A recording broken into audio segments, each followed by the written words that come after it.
Hi guys, welcome to my channel. My name is Adeola. In today's episode, I'm going to be having a sister tag. I'm going to be having a sister tag with my sister-in-law, and having a sister-in-law, is a great thing. Even though you drive each other crazy every now and then, but how well do you really know your sister? I've come up with some questions to ask my sister-in-law. Some of these questions might be a little too personal or goofy, or have a great humor. But what's the point of having the life of an average woman if you're not going to share? Yes, we know that there are some things that are better left unsaid. These questions definitely help you understand that as women, we are not alone in everything we go through. Some mothers are considered the core pillars of the families, and without this core, many things in the household can cease to function. I know a lot of people don't accept this, whether I like it or yes, it is true. While mothers nurture and take care of their families differently, they could also be left helpless sometimes. Anyway, I'll try to make this video as interesting, fun, and as short as possible. Let's get right into it.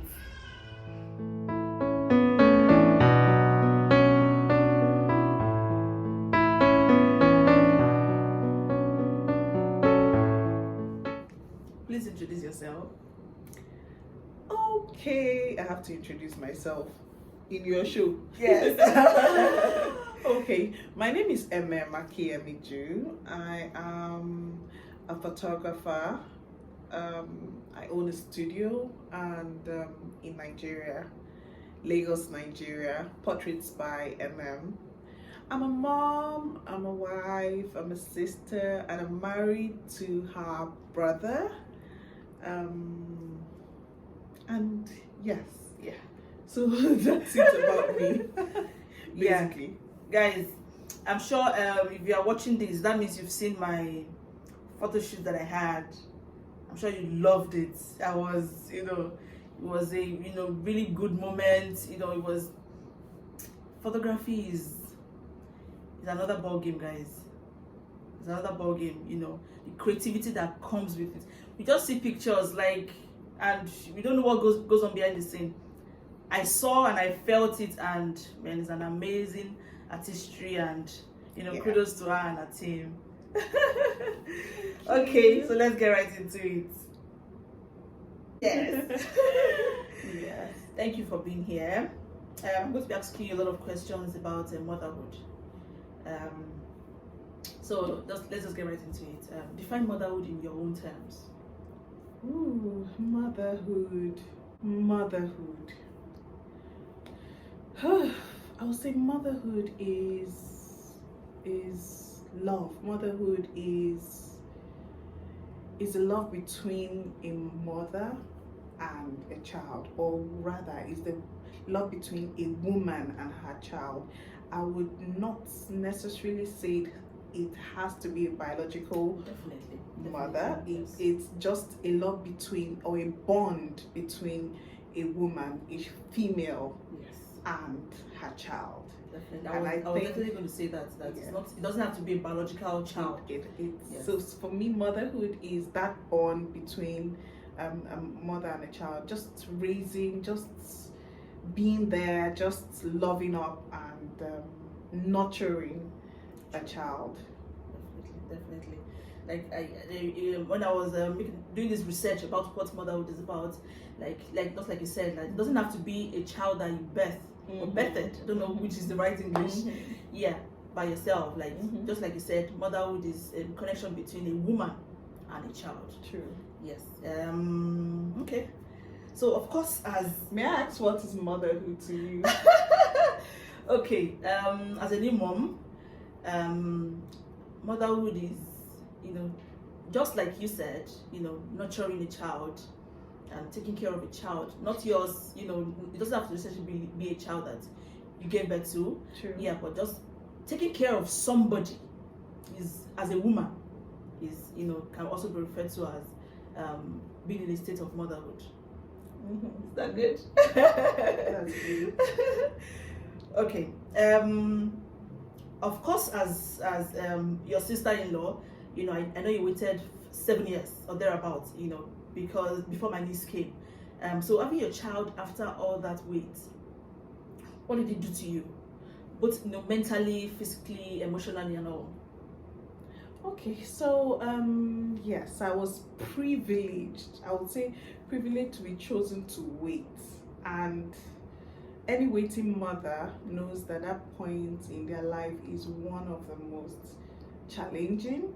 It's also a blessing. I don't know how God just says makes things a blessing, because it's a blessing because it's a blessing in disguise, because or what well it was a blessing in disguise for me, because I found myself during my time of waiting. And it was a time, psychologically, it was a time that I had to grow my mind, grow myself, my business, my work with God. It was just it was a good time for me. Looking back, I would say it was a blessing in disguise, because if I had to choose between having a child at that time and having a child now, I choose now, because mentally I'm better prepared, and I found myself, and before the child came, and even in my marriage, we became deeper. We understood each other. It was a time for my husband and I. We know that it was about us, not so much about the child. That even when my child came in, we knew that, oh, okay, you have your place, but we have each other, and we will raise you according to. You're just a good mix, but we have each other first. So I think it's just waiting made me have that opportunity to know my husband well, to understand him, to go through what marriage goes, the other part of marriage, and just it helped, it prepared me. And then my profession kicked off while I was waiting as well, and I had time, nights and nights to practice and just draw my mind away from the wait, and it was a good time for me to grow. And yeah, so Yeah. it was a blessing in disguise. That's really nice. That's really, I don't know.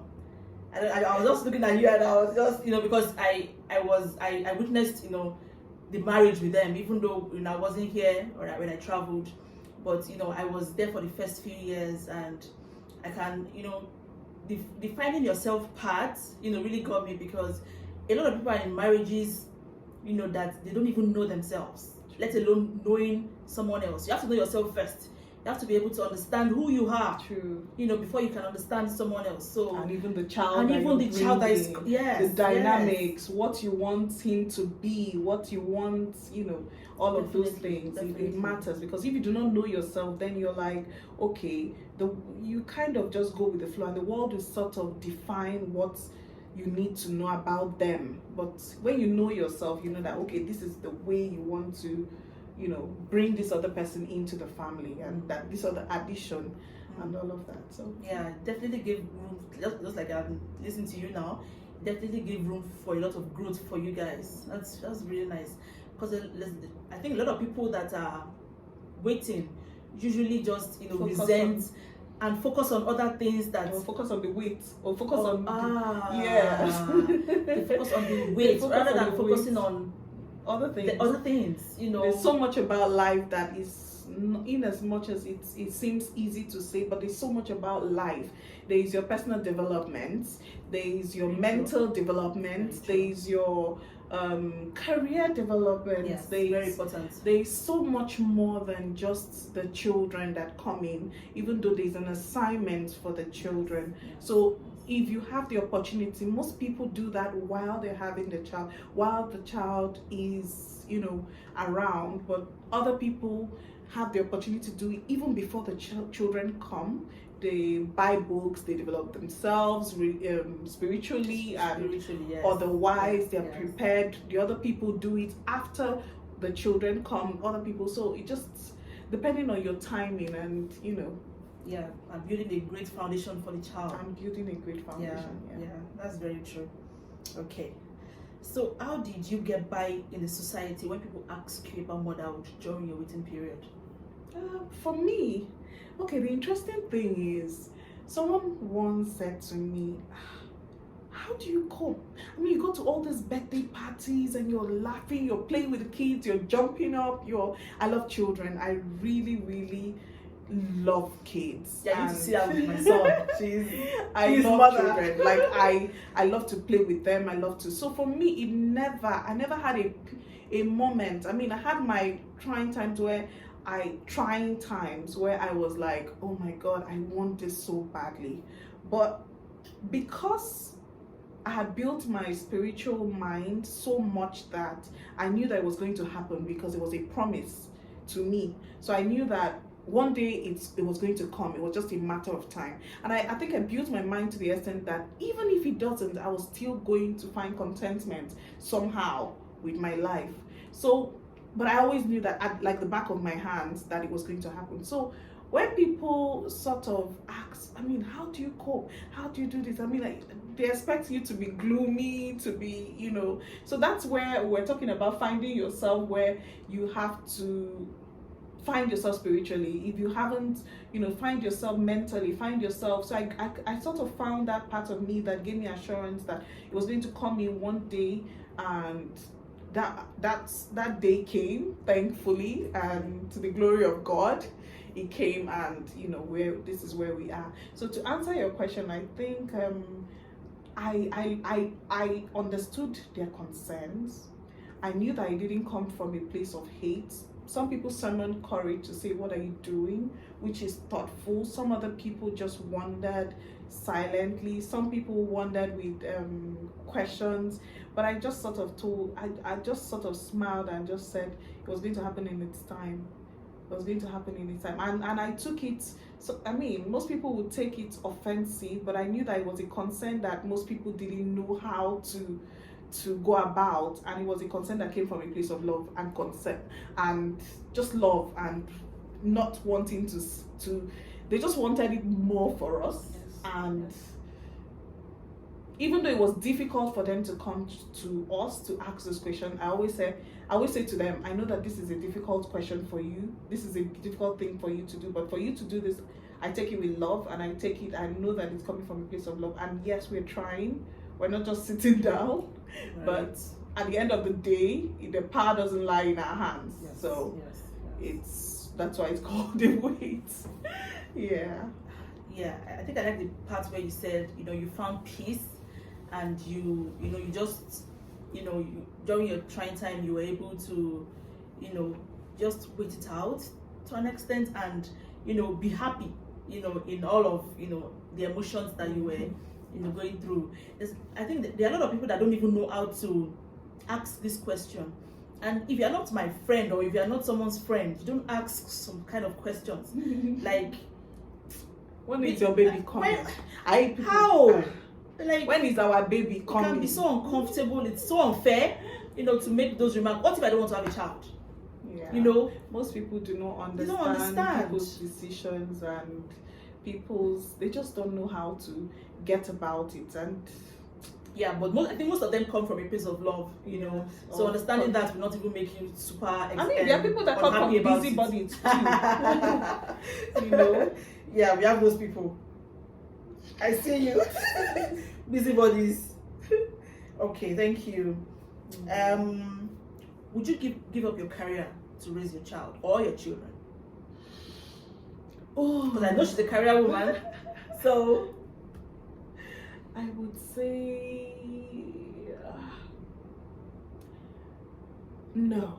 I don't think I would strike a balance, even though they say there is no balance to things like this. So you just find a middle. I don't know what that means, but you find a middle. So I think that the children need you to do these things. They need to see you strive for what they need to see you dream. And if that is a dream, if it's not something that is detrimental to their path, to their life. Like if they're sick, of course I have to drop what I'm doing and take care of them. And then, so that's striking the balance for me. So I would not really say would I give up.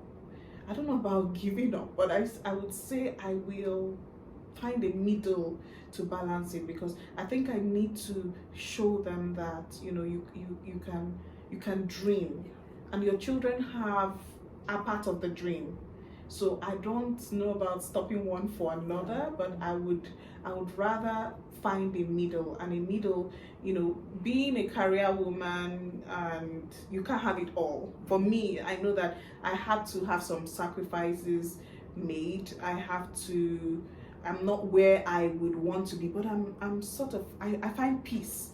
Like I run my studio from home, and that was a decision my husband and I came to, because we know that at this early stage, that we need to bring up the children, as we need some values to be instilled in them. We need to be around them. We need to find a way.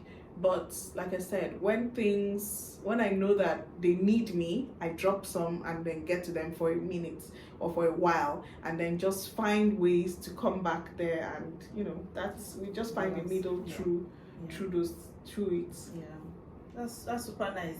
In my own case, I had to drop something. Okay, no, it wasn't drop.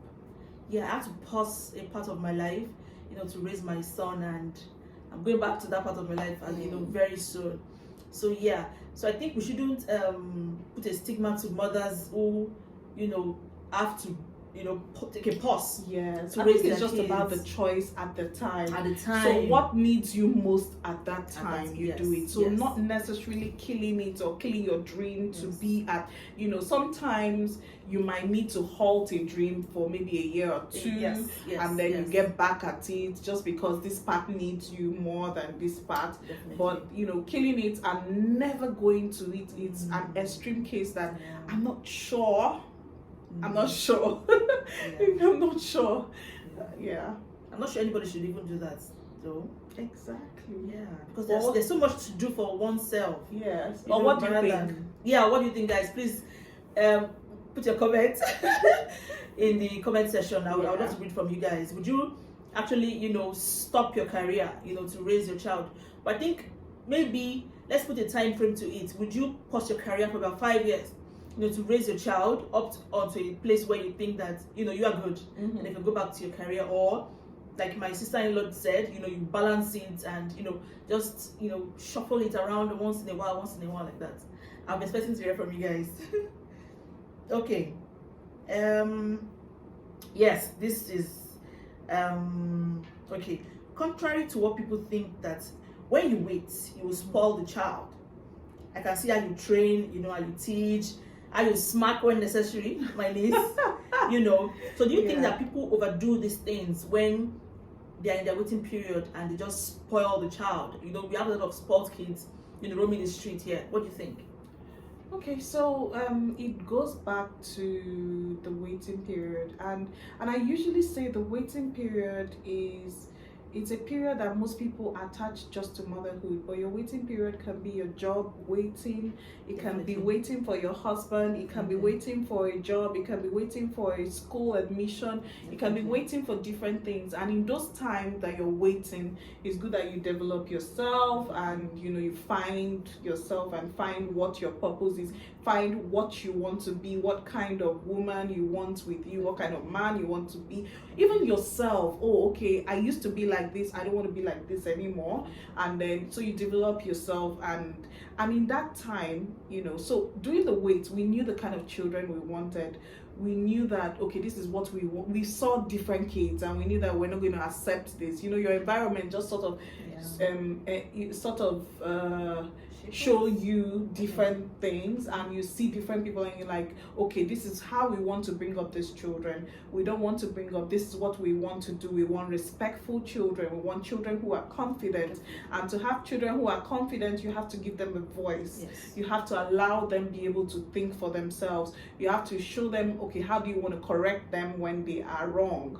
Do you want to go the extreme, or do you want to go the... So all of these things are things that we sort of knew. We read books, we saw podcasts, we shared podcasts, and we sort of talked about, okay, this is how we want to. And then sometimes, like parenting parents you, because they teach you some lessons as well. So when we see some things, we like go back to the drawing board and like, did you observe that?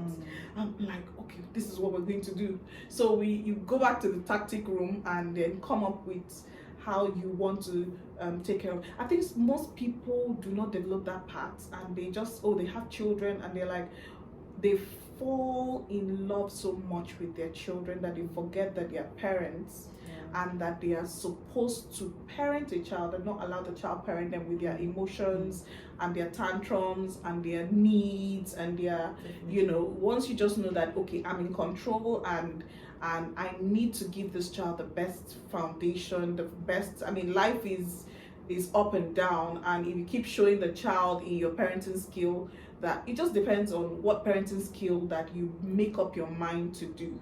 And most people are psychologically tied to the child that they forget the part of, they forget their parenting, not because they don't know, but psychologically they are enticed and would I say enticed, obsessed, obsession. They're obsessed with their children that they forget their purpose in that child's life. So I would say, if you ask me, they overdo it.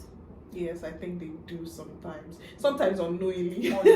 Yes, they do that unknowingly because of their own because of their own upbringing as well. So some people might, maybe my dad used to beat me so much that I won't touch my child. And beating is a different subject, but they're different. Maybe my dad used to punish me, and I won't, because of this way, I'm not going to do this. Because of that, I'm going to do this to my own child. And then they don't draw the line. So sometimes it's the baggage they came in with, or past experiences and everything that can make people do and undo. But like they say, parenting can parent you. Because we have a lot of badly behaved kids out there, and when you check their background, you just figure out that maybe they are the only child and there was a wait, and their parents just spoiled them rotten. But anyway, I think to each your own, right? Okay. I know it hasn't been so long, but what has been the hardest period of motherhood for you, and how did you get out of it?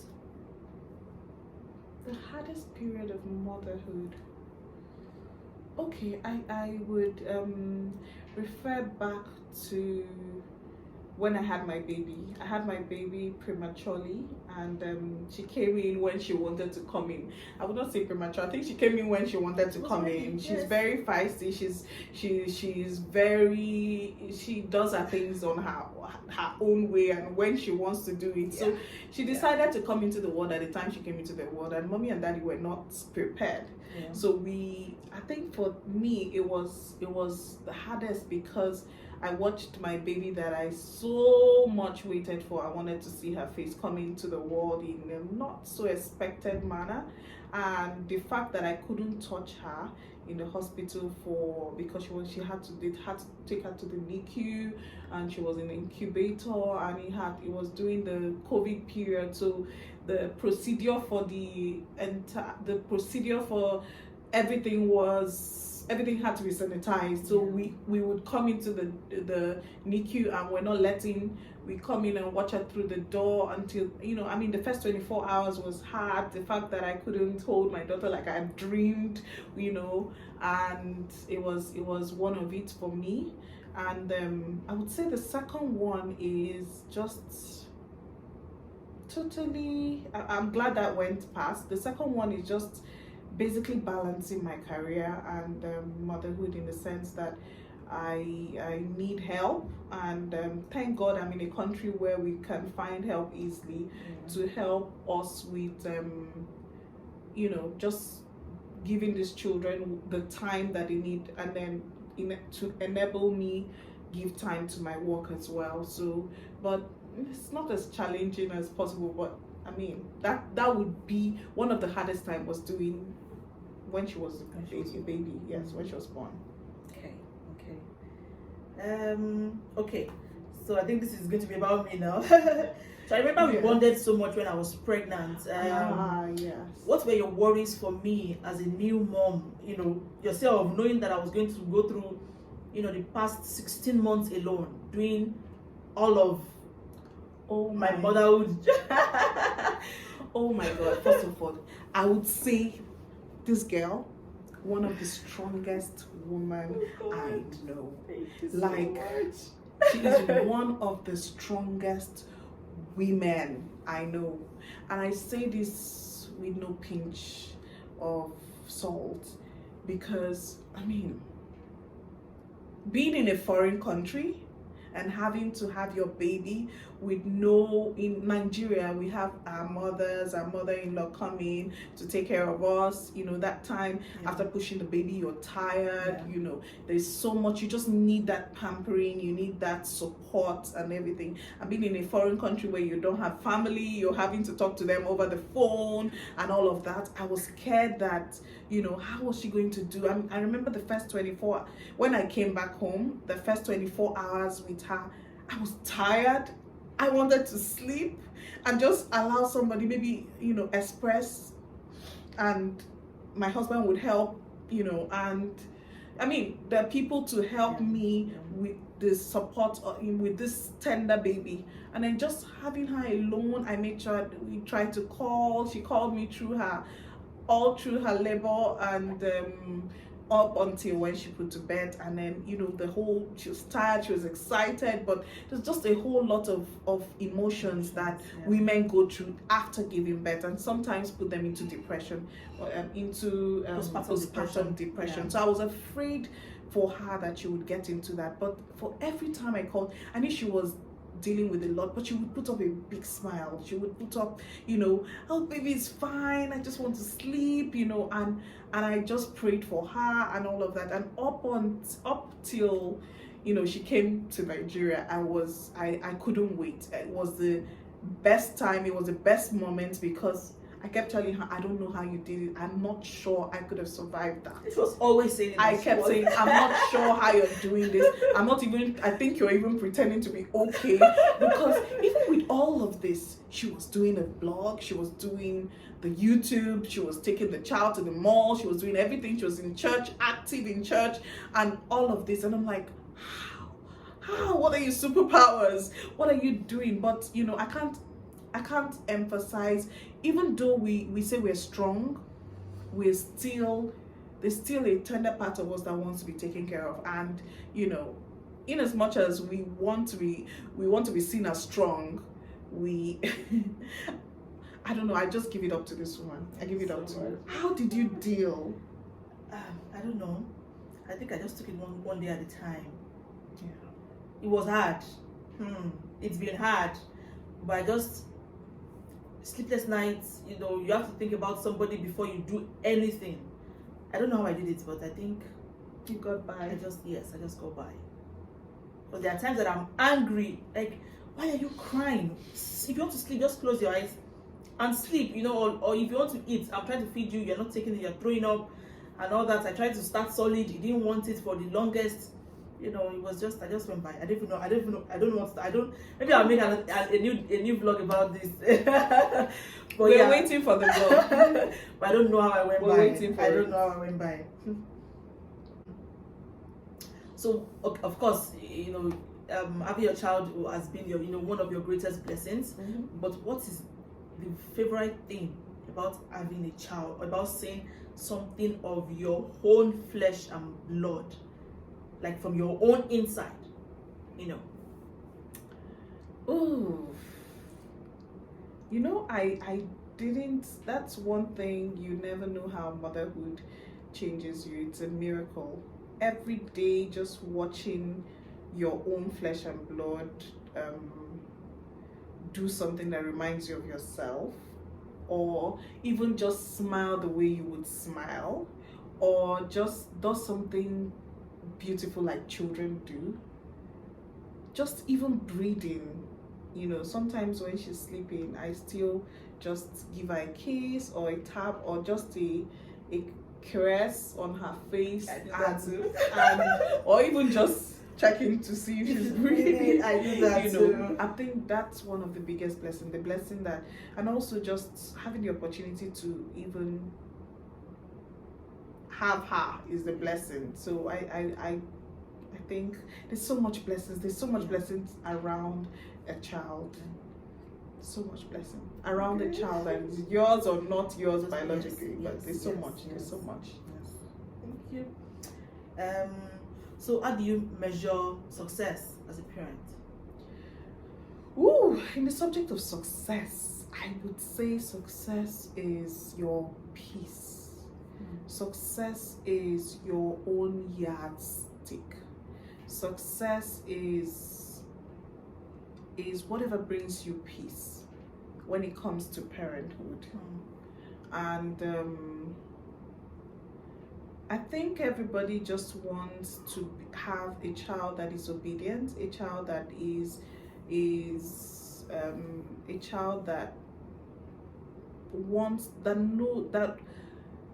will go after their dream and fulfill it, a child that is happy, a child that is healthy, a child that is knowledgeable, in one way or the other. And I won't say measured knowledge, because some people measure knowledge in different, just a child that is a child. So I think success is just being able to mentor that child to where you want them to be, or to at least half of what you want them to be. And if you go beyond that, it's even a bigger blessing. But just being able to mentor a child through all of these things that I've mentioned, it's a success to me. And just having a child that will bring you peace of mind. Peace of mind in the terms of you're not running around in hospitals, or running around in jail, or running around trying to rescue them from one thing or the other. I mean, that for me is success. Success is just whatever brings me peace of mind. And even in marriage, or in parenthood, or in motherhood, that's success for me. Yeah, very right. I'm guessing what they say about mothers are true, or what they say about mothers basically are true, is because they can handle anything. If you can, handle taking care of a child, you can handle anything. True. Because children are the best. To put it lightly. Okay. What are you most proud of in your motherhood journey?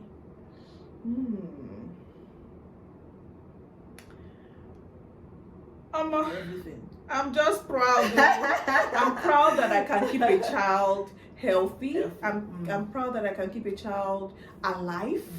I'm proud that I can keep a child just going. Just alive. Just keeping a child alive is something to be proud of. Because I mean, it comes a day at a time. Just taking care of a child a day at a time is something to be proud of as a mother. A day at every day. Each day comes with its daily battle as a mother. And you're thinking, oh, the child has to start school. Oh, the child has to do this. Oh, the fact that you can just go to bed at night and wake up in the morning is something to be proud of as a mother. Don't you think? Yes. Very, very true. Very, very true. The fact that you can get your child to sleep at night, even though the ones that don't even sleep through the night, like they can get up in the morning, and at night, they are sleeping. Healthy, they've eaten. I think it's something to be proud of. Yeah. So lastly, what is your best advice for moms who are in their waiting period? Best advice: trust God. Trust God. Trust God. First, second, last. And it's not too long. I don't know when yours would come. I don't know when it would happen. But I know that your faith can get a long way for you, can go a long way for you. And just keep being you. Distract yourself as much as possible. Be around people that support you. Don't stay around grumpy people.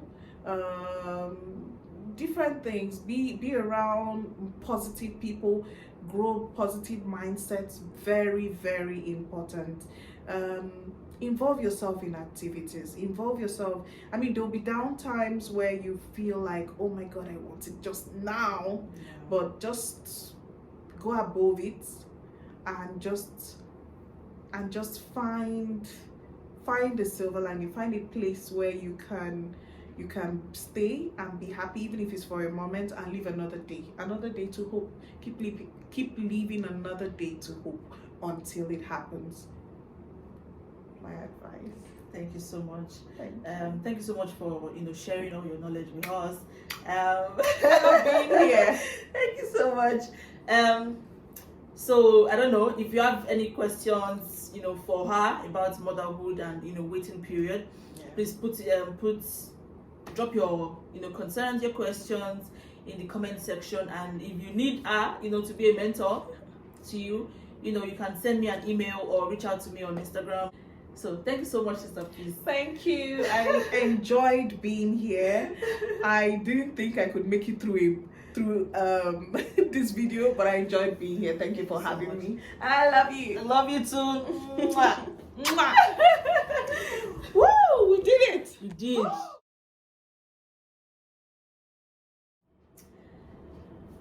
Please introduce yourself. Am I supposed to introduce?